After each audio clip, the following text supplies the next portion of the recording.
우리가 함께 묵상할 말씀은 시편 61편입니다.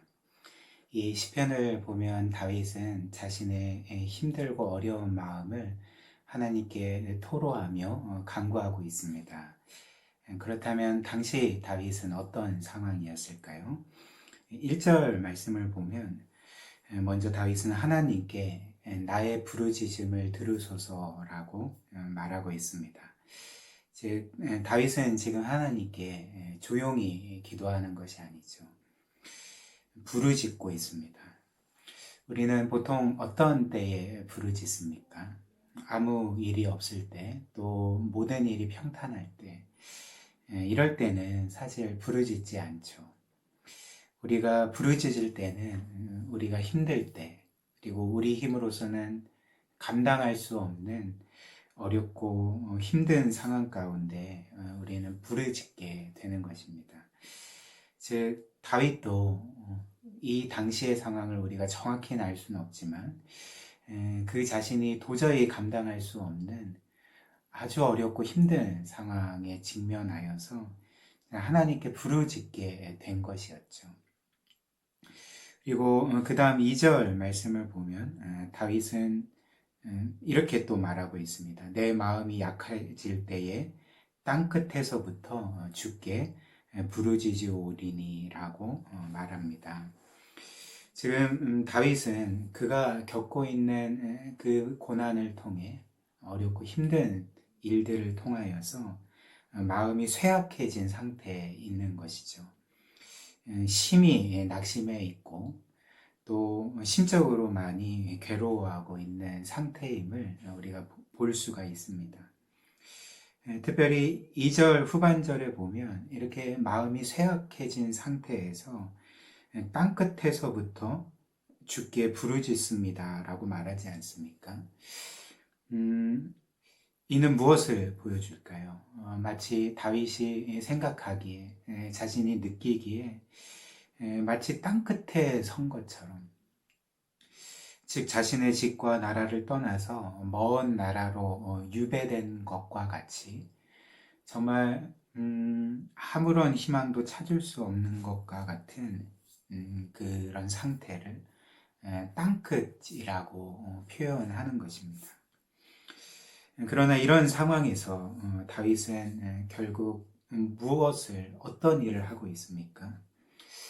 자신을 이렇게 힘들게 하고 자신의 마음을 쇠약하게 만들고 마치 자신이 땅끝에 선 것과 같은 그런 아무런 희망도 찾을 수 없는 것과 같이 여겨질 때에 좌절하지 않고 자신의 상황에 대해서 절망하지 않고 그럼에도 하나님을 찾고 있는 것입니다. 그리고 그가 말하는 것처럼 그의 하나님께 부르짖고 있는 것이죠.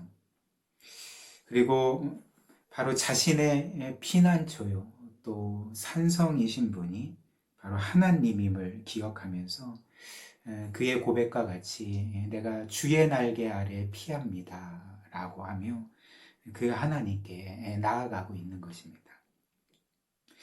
여기에서 우리가 깨닫게 되는 한 가지 사실이 있지 않습니까? 몇 가지 사실을 깨닫게 되는데 우선적으로 우리가 생각하게 되는 것은 다윗과 같이 구원받은 신자라 할지라도 그리고 하나님의 자녀라 할지라도 우리의 삶 가운데 여전히 고난이 있고 또 아픔이 있고 끊임없는 어려움이 있다는 것입니다. 그리고 어쩌면 그것이 신자의 삶이든지 불신자의 삶이든지 관계없이 삶이라는 것은 고난의 연속이라는 것이죠. 어떤 면에서 고난의 끝도 알 수 없는 긴 터널을 지나는 것이 아마 모든 사람의 인생이라 할 수가 있을 것입니다. 그래서 우리의 삶에도 늘 경험하는 것처럼 어떠한 고난이 찾아와서 그것을 극복하게 되면 곧이어 또 다른 고난이 찾아오게 되고 또 그 고난을 넘기면 또 다른 고난이 찾아오고 또 다른 고난이 찾아오고 이런 고난의 터널을 지나는 것과 같은 삶이 바로 우리의 삶이 아닙니까?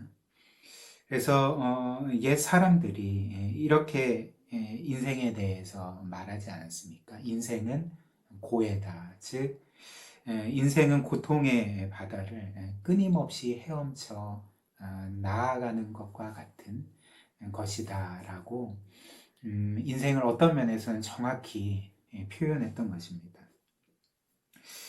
그러나 성경은 특별히 우리가 며칠 동안 계속 묵상하고 있는 이 시편은 그런 고난의 시기에 처해 있을 때 우리가 어떻게 해야 되는지를 선명하게 알려주고 있는 것이죠. 어떤 면에서는 고난을 어떻게 대처하고 또 헤쳐나가야 되는지에 대한 명확한 지침을 우리에게 알려주고 있는 것입니다. 그것이 무엇일까요?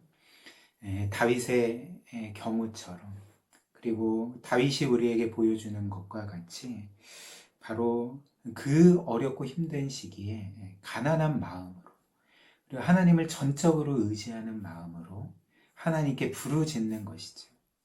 하나님께 나아가는 것입니다.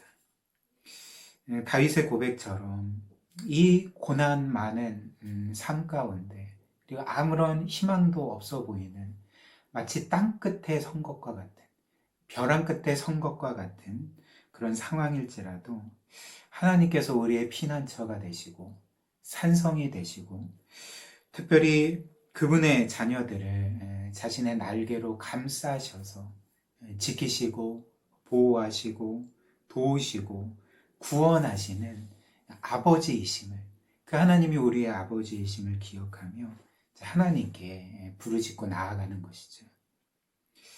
사실 생각해보면 다윗은 한 나라의 왕이지 않았습니까?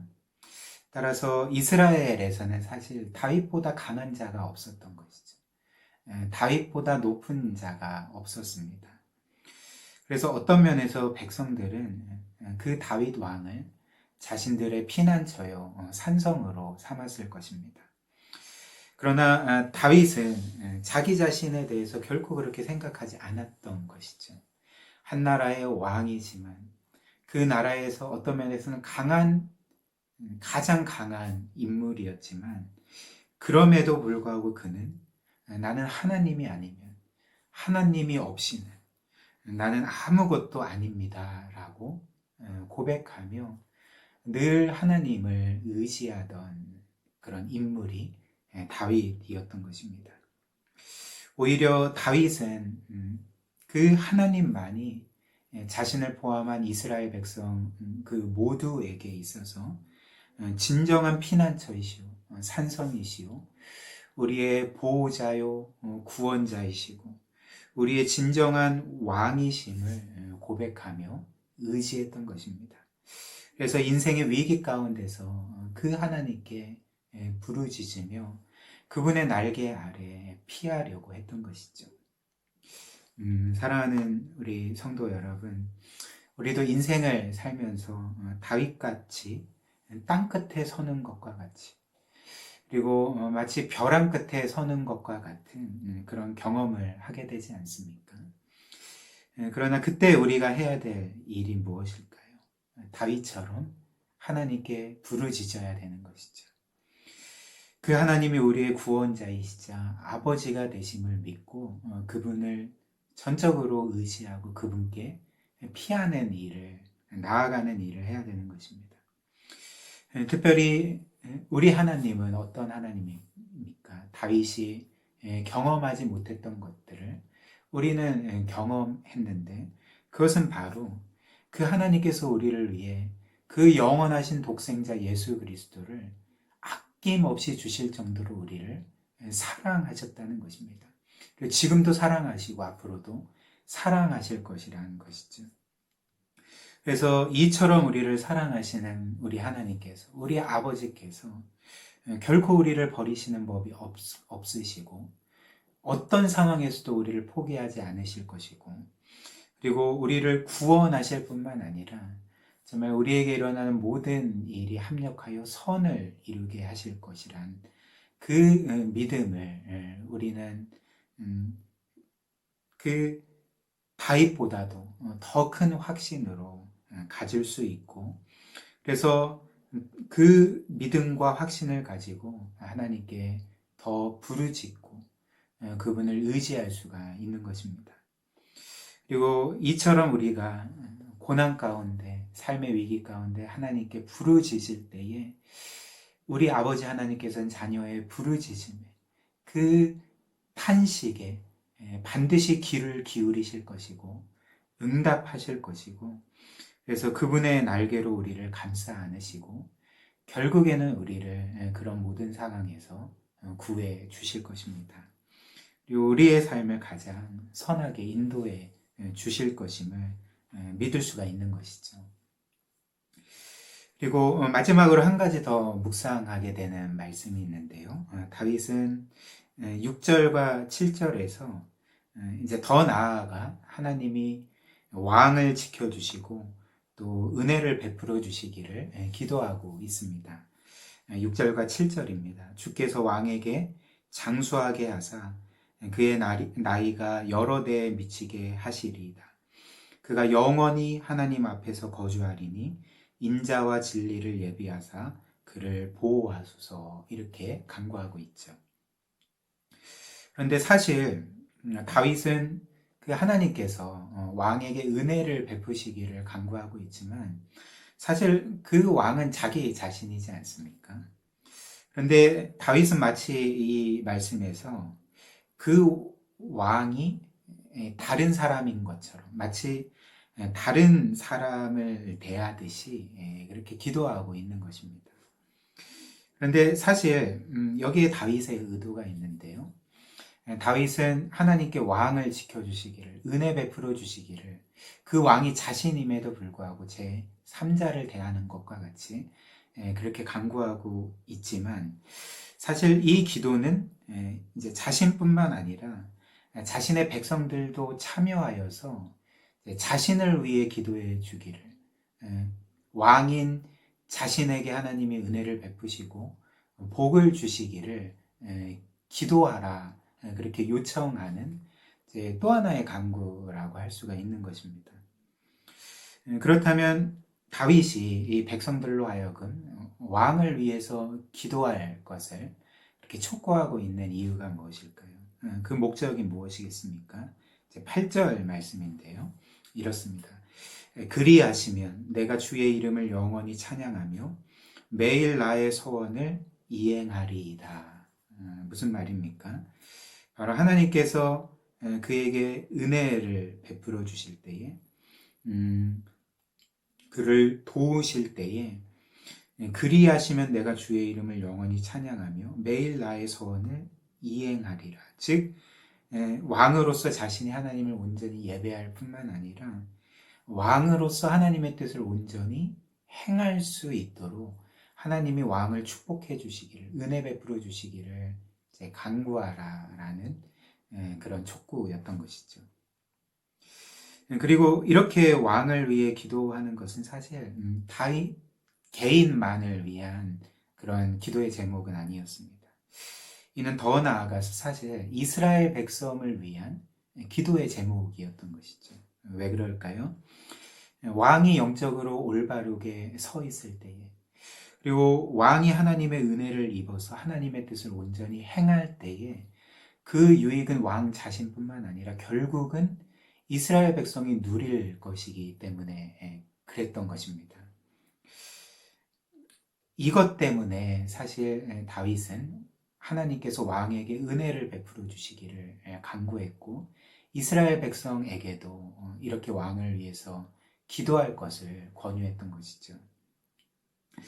그렇다면 이를 우리에게 적용하면 어떻게 적용할 수가 있을까요? 특별히 교회 공동체에 적용해 보면 우리는 이스라엘 백성이 왕을 위해서 기도한 것처럼 우리 또한 교회의 리더들을 위해서, 특별히 교회에서 사역하는 사역자를 위해서 기도해야 한다는 것입니다. 그래서 하나님께서 사역자에게 은혜를 베푸시고 또 그에게 맡겨주신 사명을 잘 감당할 수 있도록 그에게 지혜와 능력과 또 믿음과 또 성령의 충만함을 주시기를 기도해야 한다는 것이죠. 그래서 사역자가 하나님의 뜻을 잘 분별하여서 그 하나님의 뜻을 온전히 행할 수 있도록 기도해야 한다는 것입니다.